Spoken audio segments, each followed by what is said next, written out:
ये कहानी शुरू हुई लंदन से, जहाँ आज रात सेलिब्रेशन होने वाला था और उस सेलिब्रेशन में बेस्ट गार्ड अवार्ड मिलने वाला था। वो 3 अवार्ड साल में एक बार ही मिलता है और वो उसे मिलता है जो कि बेस्ट गार्ड हो, जो अपने कस्टमर्स का ख्याल रखता हो, अच्छे से ड्राइविंग करता हो। बहुत सारे लोग वहाँ पर ये सब देखने के लिए मौजूद थे कि आखिरकार वो बेस्ट अवार्ड किसे मिलता है, और वो अवार्ड मिलता है माइकल बेरी को, जो सबका हीरो था। वो बहुत अच्छा बॉडीगार्ड था, उसे किसी इंट्रोडक्शन की जरूरत नहीं थी। माइकल बहुत ही ज्यादा खुश होता है। वो स्टेज पर जाता है, अवार्ड लेता है और अचानक वहाँ उसे एक आदमी नजर आता है जो उसे देखकर हंसता रहता है। माइकल उसे देखकर डर जाता है और उसका नाम लेता है डेरिस। लेकिन हकीकत में वहाँ पर डेरिस नहीं था, ये सब माइकल का भ्रम था।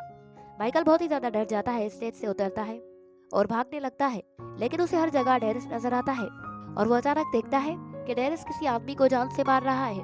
माइकल बहुत ही ज्यादा डर जाता है और वहाँ से भाग जाता है। नेक्स्ट डे दिखाया जाता है माइकल अपनी डॉक्टर से मिलने आया था। वो उसे बताता है कि मैं हर रात ख्वाब में एक आदमी को देखता हूँ। मेरी असल जिंदगी भी ऐसी ही थी। मैं एक बहुत अच्छा बॉडीगार्ड था, लेकिन फिर डेरिस ने मेरे एक बहुत अच्छे क्लाइंट को जान से मार दिया। डॉक्टर कहती है कि डेरिस तुम्हारा क्या लगता है, क्या तुम्हारा कोई रिश्तेदार है? माइकल कहता है कि नहीं, बिल्कुल भी नहीं, वो एक हिटमैन है और न जाने कितने मुल्कों की पुलिस उसे ढूंढ रही है। मैं उसे प्रोटेक्ट कर रहा था। मैंने उसे खतरों से खेलकर बचाया और यूरोप ले गया ताकि वो एक जरूरी केस में गवाही दे सके, और मैंने उसके लिए गोली भी खाई थी। लेकिन बॉडीगार्ड्स कमेटी ने इसे कोई खास काम नहीं माना और इसलिए मुझे 2 हफ्तों के अंदर एक कमेटी के सामने पेश होना होगा। मुझे अपना लाइसेंस वापस लेना है। डॉक्टर से कहती है कि अपने बचपन के बारे में कुछ बताओ। क्या तुम्हारे बचपन में कोई ऐसा हादसा हुआ था जो आज तक तुम्हारे जहन पर सवार हो? माइकल कहता है कि नहीं, बिल्कुल नहीं, मुझे उससे कोई भी शिकायत नहीं है। बस मुझे अपना लाइसेंस वापस चाहिए, क्योंकि मैं एक बॉडीगार्ड हूँ पर मेरे पास लाइसेंस नहीं है। डॉक्टर से कहती है कि इस वक्त क्या सोच रहे हो? वो बोलता है कि मुझे लगता है कि आप मरने वाली हो। आप विंडो की साइड बैठी हो और अभी कोई विंडो से आपको गोली मार देगा। और फिर डॉक्टर बोलती है कि कुछ दिनों के लिए तुम्हें बॉडीगार्ड का काम छोड़ना होगा। अपने अंदर खुशी ढूंढो। इस खून खराबे से तुम्हारे अंदर काफी असर हुआ है, इसीलिए पहले इसे अपने दिमाग से निकालो। माइकल उसकी बात मान लेता है और कहता है कि ठीक है, अब मैं एक बॉडीगार्ड नहीं हूँ। और फिर वो वहां से जाने लगता है। और फिर डॉक्टर से कहती है कि तुम्हारी थेरेपी यही खत्म हुई, अब आगे का सफर तुम्हें खुद तय करना होगा। और उसके बाद वो वहां से चला जाता है। दूसरी तरफ दिखाया जाता है यूरोप यूनियन की पाबंदियों के 2 साल बाद ग्रीस के बहुत सारे लोग बहुत जोश में आ जाते हैं। वो डरने दे रहे थे और पुलिस हेडक्वार्टर के बाहर भी टेंशन बढ़ गई थी। माना जाता है कि ग्रिल पर भी एक ऐसी पाबंदी लगने वाली है जो ग्रिल का फ्यूचर अंधेरे में डाल देगी। और दूसरी तरफ दिखाया जाता है यूरोपियन के हेड मालवाटर विशर, जो अपना फैसला सुनाता है। वो एक कमेटी के सामने फैसला सुनाता है कि मैंने एक फैसला लिया है, 4 दिन के अंदर फिश करके खत्म होते ही यूरोपियन ग्रीस पर तिजारती बुनियाद पर कानून लगाया जाए। लोग उसके इस फैसले से खुश नहीं होते। फैसला सुनाने के बाद मिस्टर फिश करी अपने कुछ गार्ड्स के साथ बाहर जाने लगता है और उस पर हमला होता है और उसे आरएस के लोग आरएस के पास ले जाते हैं। आरएस, जो कि एक बहुत ज्यादा खतरनाक ही मुजरिम था, और वो भी मिस्टर फिशकरी के फैसले से खुश नहीं था, क्योंकि वो ग्रीस से बहुत ही ज्यादा प्यार करता था। और वो कहता है कि तुमने मेरे वतन का दम घोट दिया है। और फिर उसके आदमी मिस्टर फिशकरी के मुंह पर एक प्लास्टिक चढ़ाते हैं और दम घुटकर उसे मार देते हैं। और उसके बाद दिखाया जाता है माइकल को, जो बहुत बदल चुका था और वो बहुत खुश था, क्योंकि उसने खून खराबा छोड़ दिया था। वन डे वो बीच पर जाता है और वहाँ म्यूजिक सुनता है और अचानक उसके पास एक लेडी आती है जिसके हाथों में गन थी और उसके पीछे बहुत सारा लोग थे जिन पर वो गोलियां चलाती है। और वो माइकल को हाथों से पकड़कर अपने साथ ले जाती है। माइकल उस औरत से कहता है कि तुम कौन हो? वो कहती है कि मेरा नाम सोनिया है और मेरे हस्बैंड को माफिया के लोग ले गए हैं, उसे बचाना है।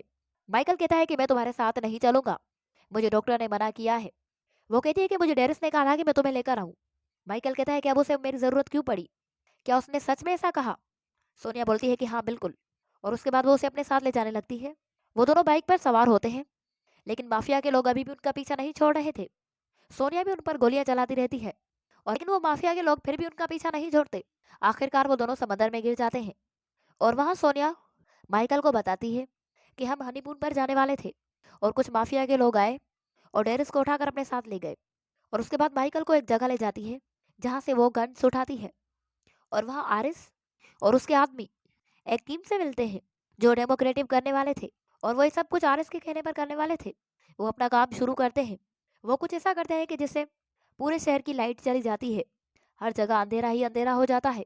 आरएस जो कि कार में बैठा हुआ ये सब कुछ देख रहा था और बहुत खुश हो रहा था। अगले दिन दिखाया जाता है पूरे शहर में तबाही का मंजर था। इस हादसे में 75 लोग मारे गए थे।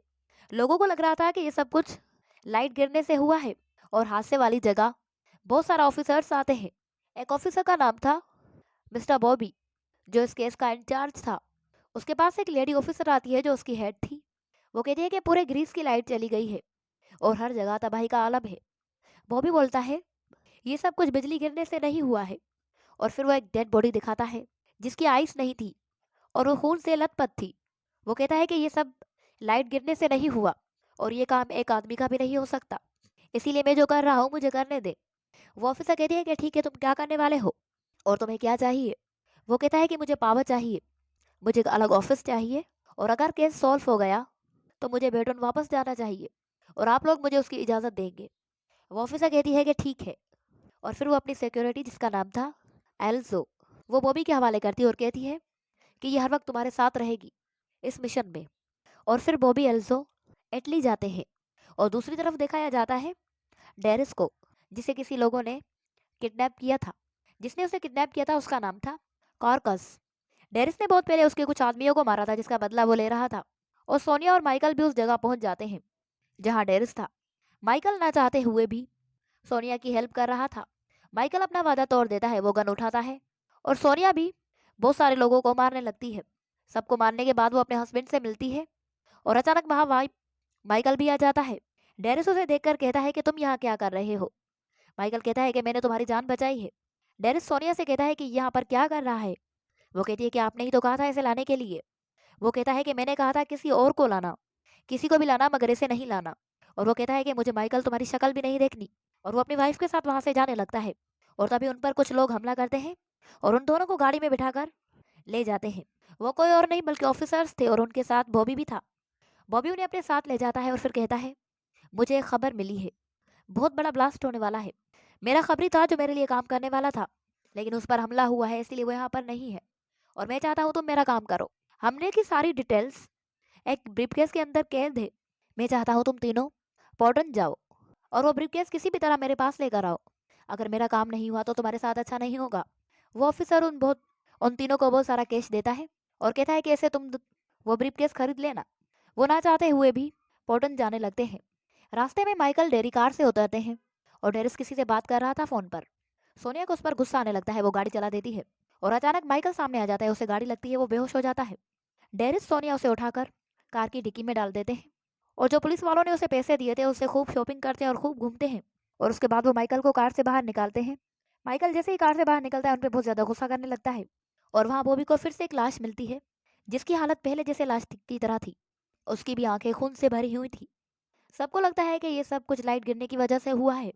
और वहाँ पोर्टन पहुंचकर माइकल, सोनिया, डेरिस अपने काम पर लग जाते हैं। उन्हें खबर मिलती है कि कसिनो में एक गैंग है जिसके पास वो ब्रीफकेस है जिसके अंदर सारी जानकारी है। सोनिया माइकल वहां पर जाते हैं। सोनिया अपने हुलिया बदल कर वहां पे जाती है ताकि कोई उसे पहचान ना सके। डेरिस बाहर उन पर नजर रखे हुए था। वो दोनों कसिनो में जाते हैं और वहाँ एक गैंग से मिलते हैं और कहते हैं कि हमें हारिस ने भेजा है। और फिर वो कैश देते हैं और वो ब्रीफकेस लेते हैं। वो लोग ब्रीफकेस देते हैं और एक ब्रेसलेट भी, जो सोनिया के हाथ में बांध देते हैं और कहते हैं कि ये इसका रिमोट है, अगर इसे खोलने की कोशिश की तो ये ब्लास्ट हो जाएगा। और तभी वहाँ एक आदमी आता है जो माइकल को पहचान रहा था और कहता है कि तुम बॉडीगार्ड हो ना। और पूरी गैंग को पता चल जाता है कि ये कौन है। और वहाँ मौजूद एक आदमी सोनिया का मजाक उड़ा रहा था। सोनिया वो सब बर्दाश्त नहीं कर पाती और वो गुस्से में आ जाती है, उन्हें गालियां देने लगती है और फिर वो सब लड़ने लगते हैं। उनके कुछ करने से पहले ही सोनिया माइकल उन सबको मार देते हैं और फिर अचानक माइकल को गोली लग जाती है। सोनिया डेरिस उसे बड़ी मुश्किल से अपने साथ वहां से ले जाते हैं।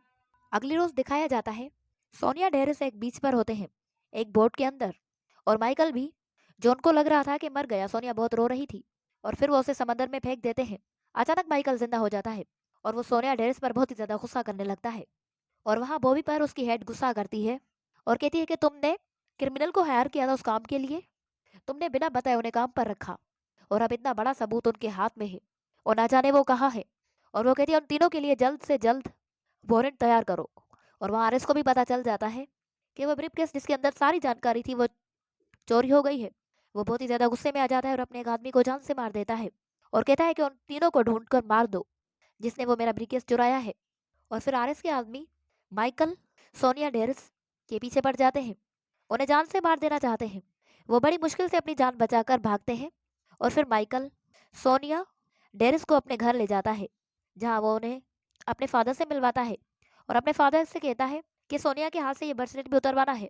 डेरिस माइकल से कहता है कि तुमने कभी बताया नहीं कि तुम्हारा फादर है। वो कहता है कि ये मेरा असली फादर नहीं है, ये मेरा सौतेला है। और उसके बाद वो सब साथ में बैठकर खाना खाते हैं और खूब बातें करते हैं। और फिर माइकल का फादर माइकल को एक कार देता है, जिसमें वो सोनिया और डेरिस को कहीं बाहर ले जाता है और अचानक उन पर हमला हो जाता है। उनके गर्दन पर कोई चीज़ आकर लगती है, जिससे वो तीनों बेहोश हो जाते हैं। जब उन्हें होश आता है तो वो आरिस के पास होते हैं। आरिस सोनिया को देखता है और बोलता है, मैं बहुत तड़पा हूँ तुम्हारे लिए। और वो उसे देखता रहता है, उसकी खूब तारीफें करता है। डेरिस कहता है कि अचानक यहाँ हो क्या रहा है। सोनिया कहती है कि बहुत पहले मैं ऐसे पसंद करती थी। एक दिन हम एक बोट में सवार थे और अचानक वहां पे मेरा पाँव फिसला और मैं समंदर में गिर गई, मुझे मच्छरों ने बचाया। सोनिया को सब कुछ याद था और उसका प्यार वापस से जिंदा हो गया था, जो आरिस के लिए था। आरिस अपने आदमियों से कहता है, माइकल डेरिस को यहाँ से ले जाओ।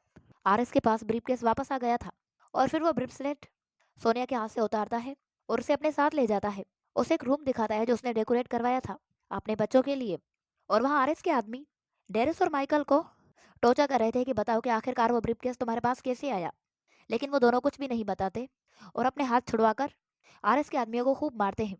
और फिर डेरिस सोनिया को आवाज़ लगाता है और कहता है कि हमारे साथ चलो। वो कहती है कि मैं तुम्हारे साथ नहीं चलूंगी। माइकल डेरिस को ज़बरदस्ती वहाँ से ले जाता है। बाहर जाकर वो दोनों अलग हो जाते हैं। माइकल अपने फादर के पास वापस जाता है, जहाँ उसका फादर उसे बताता है कि मैं तुमसे नफरत करता हूँ और मैं आरएस के लिए काम करता हूँ। और फिर वो माइकल को धक्के देकर घर से बाहर निकाल देता है।